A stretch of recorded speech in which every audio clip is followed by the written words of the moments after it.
Hello नमस्कार साथियों, स्वागत करते हैं एक बार फिर से आप सभी का फिक्स टारगेट 2.0 परिवार के एक और नई क्लास में। जितने भी स्टूडेंट भारत के किसी भी यूनिवर्सिटी से ग्रेजुएशन सेकंड सेमेस्टर का एग्जामिनेशंस देने वाले हैं और यदि आपने मेजर पेपर, माइनर पेपर या फिर एमडीसी पेपर, तीनों पेपर में से किसी भी पेपर में साइकोलॉजी सब्जेक्ट का चयन किया है तो आप लोगों के लिए आज की क्लास बेहद ही इंपॉर्टेंट है। देखिए, आपके सिलेबस के अकॉर्डिंग हम लोग आज यूनिट नंबर फर्स्ट का तीसरा क्लास करेंगे। इस क्लास में हम आपको पढ़ाएंगे कि सोशल साइकोलॉजी का इंपॉर्टेंस क्या है, यानी कि इसके महत्व क्या है, इसकी क्या उपयोगिता है, इस पर चर्चा करेंगे। पहली क्लास में मैंने आपको सोशल साइकोलॉजी और इसके संबंध में दिए गए तर्कों को बताया था। दूसरी क्लास में इसके नेचर के बारे में बताया था कि आखिर सोशल साइकोलॉजी की प्रकृति क्या है और सोशल साइकोलॉजी को जो है किस आधार पर आप साइंस की संज्ञा दे सकते हैं, इसे विज्ञान कैसे कहा जा सकता है, इसको मैंने डिस्कस करके बता दिया है। क्लास अगर आप नहीं देखे हैं तो डिस्क्रिप्शन में आपको लिंक मिल जाएगा, आप वहां से प्लेलिस्ट में जाकर सारे क्लास को देख सकते हैं। सभी क्लास इंपॉर्टेंट है आपके परीक्षा के दृष्टिकोण से। आइए भाई साहब, हम आज के इस क्लास पर चर्चा करते हैं। एक बार आप लोग सेशन को लाइक नहीं किए हैं, लाइक कर दीजिए, अपने सभी दोस्तों के बीच ज्यादा से ज्यादा शेयर करो, ठीक है, ताकि सारे बच्चे जो हैं एक साथ क्लास को ज्वाइन करें। अगर हम बात करते हैं साइकोलॉजी सब्जेक्ट की, समझो, तो यहां पर चीजों को आपको समझने की जरूरत होती है। यह सब याद करने, रट्टा मारने वाला सब्जेक्ट नहीं है। अगर बातों को आप अच्छे तरीके से समझ जाते हो तो पेपर में कोई भी क्वेश्चंस पूछा जाए आप मन ग्रंथ बनाकर लिख सकते हो। अगर बात करते हैं हम इंपोर्टेंस ऑफ सोशल साइकोलॉजी की, यानी कि सामाजिक मनोविज्ञान का क्या उपयोग है या फिर इसकी क्या उपयोगिता है, तो देखो, इसकी उपयोगिता हम दो आधार पर सिद्ध कर सकते हैं। सबसे पहला तो वह व्यावहारिक आधार पर होगा। किसके आधार पर? व्यावहारिक आधार पर हम इसके उपयोगिता को समझ सकते हैं। और दूसरा जो होगा आपका सैद्धांतिक आधार पर। किस आधार पर? सैद्धांतिक आधार पर। अब सबसे पहले हम समझते हैं इसकी व्यावहारिक उपयोगिता क्या है। अगर हम सामाजिक मनोविज्ञान के व्यावहारिक उपयोगिता की बात करें तो देखो, सामाजिक मनोविज्ञान के आधार पर हम एक सुखी संपन्न समाज का निर्माण कर पाते हैं, क्योंकि यहां पर हमें जो है सामाजिक मनोविज्ञान में एक समाज के बारे में हर एक परिस्थितियों की जानकारी होती है। और जब हमें हर एक परिस्थिति की जानकारी हो तो कहीं ना कहीं जो हमारे अंदर खामियां होती है, जो हमारे अंदर कमी होती है, उन कमी को दूर करके हम अपना भविष्य, अपना जो समाज है वह बेहतर समाज बना सकते हैं। इस आधार पर हम कह सकते हैं कि सामाजिक मनोविज्ञान के अध्ययन के आधार पर हम लोग क्या कर सकते हैं, तो सुखद समाज का निर्माण कर सकते हैं। यहां पर रहने वाले जो भी व्यक्ति हैं उसे एक सुखी संपन्न जीवन प्रदान कर सकते हैं। इसके साथ साथ हम इसके तहत एक स्वस्थ समाज का भी निर्माण कर सकते हैं, क्योंकि एक स्वस्थ समाज का होना हमारे जीवन के लिए काफी जरूरी है। अगर मान लीजिए हमारा समाज गंदगी से भरा हुआ है तो यहां पर व्यक्ति जो होंगे उसका जीवन भी गंदगी युक्त हो जाएगा, गंदगी से भर जाएगा, और वैसी स्थिति में वह सही से अपना जीवन यापन नहीं कर पाएगा। इसलिए सामाजिक मनोविज्ञान हमें बताता है कि हम इसके तहत एक स्वस्थ समाज का निर्माण कर सकते हैं। इसके बाद अगर बात करें तो सामाजिक मनोविज्ञान के तहत हमें एक समाज की प्रकृति का पता चलता है। जैसे कि कल की क्लास में मैंने आपको सामाजिक मनोविज्ञान की प्रकृति के बारे में बताया था, जहां पर मैंने काफी डिटेल में आपको बताया था कि किस तरीके से, जैसे एक व्यक्ति को अगर आपको समझना हो तो उसके हाव भाव को जानना, उसकी प्रकृति को जानना जरूरी हो जाता है। उसी प्रकार से सामाजिक मनोविज्ञान की प्रकृति सामाजिक मनोविज्ञान को सिद्ध करती है। तो इस आधार पर हम क्या कर पाते हैं, सामाजिक मनोविज्ञान की प्रकृति के आधार पर हम एक समाज की प्रकृति को जान पाते हैं। इसके बाद अगर हम बात करते हैं तो व्यावहारिक उपयोगिता में आ जाता है कि देखो, जब समाज में हम रहते हैं तो हमें कोशिश करनी चाहिए कि हम हर व्यक्ति से मिलजुल कर रहे। सपोज कीजिए, जैसे आप एक कुत्ता को देखते होंगे, एक कुत्ता को देखिए या फिर एक जानवर को देख लो। किसको देख लो? एक जानवर को, कोई भी जानवर हो, आप देखते होंगे कि यह हमेशा अपने कैटेगरी के जो है झुंड, उस झुंड में ही जाकर रहते हैं। लेकिन इंसान को देखोगे एक समाज में, इसके अंदर यह जानवरों वाला भी लक्षण नहीं है। मतलब समझिए कि आप जानवर से भी बदतर हैं। एक समाज में रहने वाला व्यक्ति एक दूसरे से घृणा करता है, ईर्ष्या द्वेष का भाव रखता है, कभी भी वह एक साथ नहीं रहता। लेकिन सामाजिक मनोविज्ञान जो है हमें किस बात की जानकारी देता है कि हम इसके तहत, इसके अध्ययन से समाज में भेदभाव को हटा सकते हैं, समाज को हम भेदभाव मुक्त बना सकते हैं।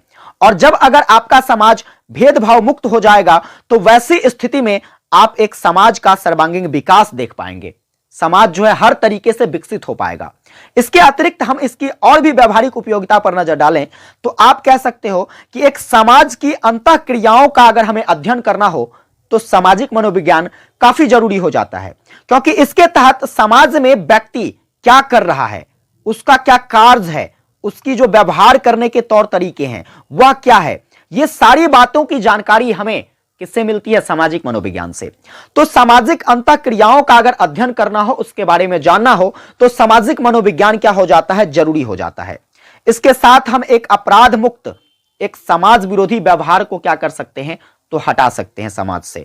समाज में अगर कोई भी व्यक्ति अपराध के लिए तत्पर है, अपराध कर रहा है, अपराध को इच्छुक है, तो उसमें परिवर्तन ला सकते हैं। समाज का अगर कोई विरोध कर रहा है, इस तरीके के भाव अगर समाज के विरोधाभास को प्रकट करके क्या कर रहा है, वह एक दूसरे को उकसाने का प्रयास कर रहा है। जैसे देखते नहीं हो, अगर मान लीजिए क्या होता है, एक समाज में रहने वाला व्यक्ति, अगर हमें यहां पर किसी को लड़वाना हो, जिस तरीके से अंग्रेज भाई साहब आया था, उसको यहां पर राज करना था, उसने हमारे अपने के बीच में ही फूट डलवा दिया। उसी प्रकार से व्यक्ति और क्या करता है, तो एक समाज में फूट डलवाने का भाव जो अगर पैदा करता है, तो इन सभी का अध्ययन हम सामाजिक मनोविज्ञान में करते हैं कि कैसे हम इसका समाधान पा सकते हैं। इसके बाद इससे हम पारिवारिक समायोजन भी कर सकते हैं। हम अपने परिवार में भी क्या करते हैं, तो एकता को कायम रख सकते हैं। हम अपने परिवार को एक सुखी संपन्न बना सकते हैं। यह सारा का सारा रूप जो है व्यवहारिक तौर पर हमें कहां अध्ययन करने को मिलता है? आप कहोगे सामाजिक मनोविज्ञान में मिलता है। इसके अतिरिक्त हम अगर बात करते हैं तो समाज में क्रांति, युद्ध, इस तरीके की अगर कोई भी गंभीर सामाजिक समस्याएं उत्पन्न हो रही है तो हमें इसका समाधान कैसे करना है, हम इससे कैसे निपट सकते हैं, इसको कैसे शांत कर सकते हैं, इन सभी पहलुओं पर अध्ययन हमें कहां देखने को मिलता है? सामाजिक मनोविज्ञान में देखने को मिलता है। और इन सभी कारणों से क्या हो पाता है, तो हमारे लिए जरूरी हो जाता है सामाजिक मनोविज्ञान को पढ़ना, ताकि हम एक समाज में कैसे रहें, एक समाज में किस प्रकार से रहें, लोगों के साथ किस प्रकार का व्यवहार करें, उसके साथ कैसे घुल मिल कर रहें, ये सारी जानकारी हमें मिल सके। इसके बाद जनमत या फिर प्रचार या फिर फैशन, इन सभी क्षेत्रों के बारे में, जैसे कि देखिए एक समाज में आजकल तुम देखते होगे भाई साहब, कभी हम लोग जहां पर रहते हैं, जैसे हम अपने पर्सनली बात करें तो हम लोग मिथिला में रहते हैं, और मिथिला के रीति रिवाज की बात करी जाए तो यह पूरे भारत में हर एक परंपराओं से, हर एक संस्कृतियों से बढ़कर है। यहां पर कभी जो है इस तरीके के पोशाक हुआ करते थे, किस तरीके के? धोती कपड़ा, ठीक है, धोती कुर्ता, इस टाइप के गमछा वगैरह लोग रखा करता था। आज जो है धीरे धीरे ये सब जो है चेंज होता जा रहा है, हम लोग जींस वगैरह पहनते जा रहे हैं। महिलाएं साड़ी पहनती थी, लुगा जिसको कहते हैं, साड़ी पहनती थी। आजकल जो है महिलाएं भी अपने ड्रेसों में परिवर्तन कर रही है। लड़के लड़कियां ना जाने अब कैसे कैसे जो है बिल्कुल छोटे छोटे कपड़े वगैरह सब पहनने लगे हैं। कभी जो है हमारे समाज में, हमारी संस्कृति में ऐसा था कि हम अपने तन को ढक कर रखते थे। आज जो है हम लोग जो है क्या करते हैं, पूरी लगभग हमारा तन जो है यह बाहर ही रहता है, कुछ ही तन जो है हमारे कपड़ों से ढके होते हैं। इस तरीके के फैशन वगैरह, इसके बाद जो है प्रचार प्रसार की स्वतंत्रताएं, इसके बाद जो है जनमत वगैरह को लेकर हर एक पहलुओं पर जहां पर हम चर्चा कर पाते हैं वह क्या है, तो इसका अध्ययन हमें सामाजिक मनोविज्ञान में मिलता है। तो व्यावहारिक तौर पर उम्मीद करता हूं आप समझ गए होंगे कि सामाजिक मनोविज्ञान जो है यह हमारे लिए क्या महत्व रखती है, इसकी क्या उपयोगिता है। इसके अतिरिक्त हम सैद्धांतिक तौर तरीकों पर चर्चा करें तो देखिए सैद्धांतिक तौर में हम समझेंगे ऐसा कुछ भी बहुत सारे ऐसे रीजन्स हैं जिस रीजन्स के कारण इसकी उपयोगिता जो है हमारे समाज में बढ़ती हुई नजर आती है, यह हमारे लिए जरूरी हो जाता है। और सामाजिक मनोविज्ञान का एक भाग है जो काफी फेमस हो गया इन सभी कारणों से। जैसे कि सबसे पहला कारण कि सामाजिक परिस्थिति में व्यक्तियों के अंतःक्रियाओं का अध्ययन कर समाज की मनोवैज्ञानिक के द्वारा ऐसे नियम और सिद्धांत तैयार किए जाते हैं जिससे स्वस्थ सामाजिक क्रम बना रहे।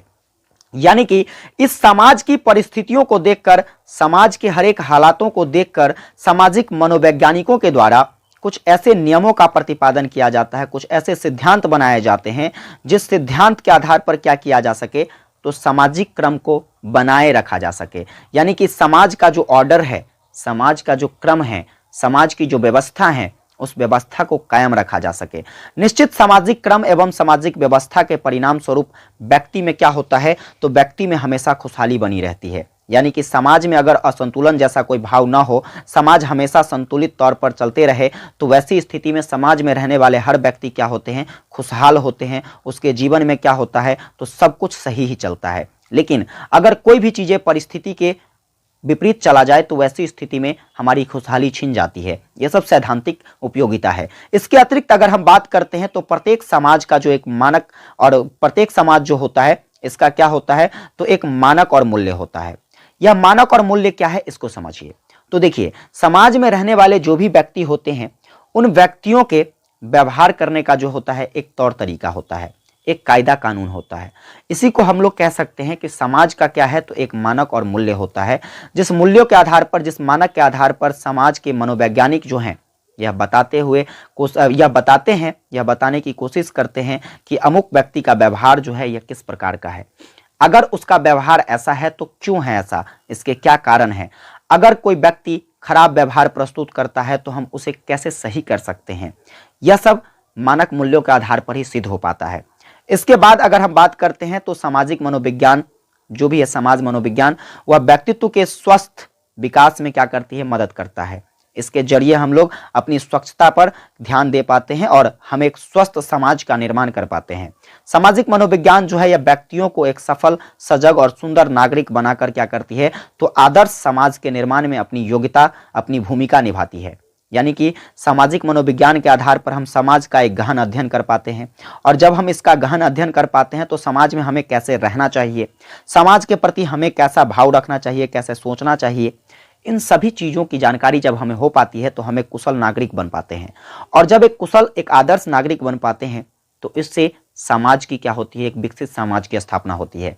इसके साथ ही हम अगर बात करते हैं तो इसके और भी कुछ सैद्धांतिक उपयोगिता है, जैसे कि सामाजिक मनोविज्ञान एक दूसरे को सही सही क्या करती है, तो प्रत्यक्षण करने में तथा उनके बारे में सही सही निर्णय लेने में मदद करती है।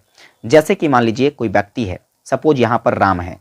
अगर राम इस समाज के लिए कुछ गलत कर रहा है, तो कुछ गलत कर रहा है, वैसे स्थिति में हम क्या करते हैं, इसे दंडित करते हैं। क्या करते हैं, दंडित करते हैं। तो हम इसे दंडित कैसे कर पाएंगे, इसे गलत कैसे सिद्ध कर पाएंगे, इन सभी चीजों के प्रति जो है सही सही निर्णय लेने में हमें कौन मदद करता है, तो सामाजिक मनोविज्ञान मदद करता है। इसके बाद अगर हम बात करते हैं तो सामाजिक मनोवैज्ञानिकों के द्वारा व्यक्ति प्रत्यक्षण के क्षेत्र में अनेक सिद्धांत एवं नियम दिए गए हैं। यानी कि व्यक्ति के जो है परस्पेक्शन के लिए जो है काफी सारे नियम, काफी सारे सिद्धांत बनाए गए हैं, जिसके आधार पर उन व्यक्तियों को समझने और उनके सामाजिक अंतःक्रियाओं को क्या करते हैं, तो मदद करने में काफी सहायता मिलती है। तो ये आपका क्या हो जाता है, तो भाई साहब ये आपका सैद्धांतिक उपयोगिता हो जाता है सोशल साइकोलॉजी का। तो उम्मीद करता हूं आप इस बात को समझ गए होंगे कि सोशल साइकोलॉजी, जिसका व्यवहारिक उपयोगिता क्या है, इसके सैद्धांतिक उपयोगिता क्या है। अगर आपसे पेपर में, देखिए अब पेपर में आपसे क्वेश्चन कैसे पूछा जाएगा, इसको भी समझ लो। पेपर में आपसे क्वेश्चंस पूछा जाएगा, सबसे पहला long type questions. Long type questions पूछा जाएगा आपसे कि सामाजिक मनोविज्ञान क्या है। समझिए, सामाजिक मनोविज्ञान, मनोविज्ञान क्या है, सामाजिक मनोविज्ञान क्या है, इसकी प्रकृति एवं उपयोगिता, प्रकृति एवं उपयोगिता का वर्णन करें। इस टाइप के प्रश्न जो है परीक्षा में लॉन्ग टाइप में पूछे जाएंगे। तो कहीं ना कहीं आपको मैंने सामाजिक मनोविज्ञान के बारे में पहली क्लास में पढ़ाया था, इसके प्रकृति के बारे में, नेचर के बारे में दूसरी क्लास में पढ़ाया, और इसकी उपयोगिता के बारे में अभी पढ़ा दिया।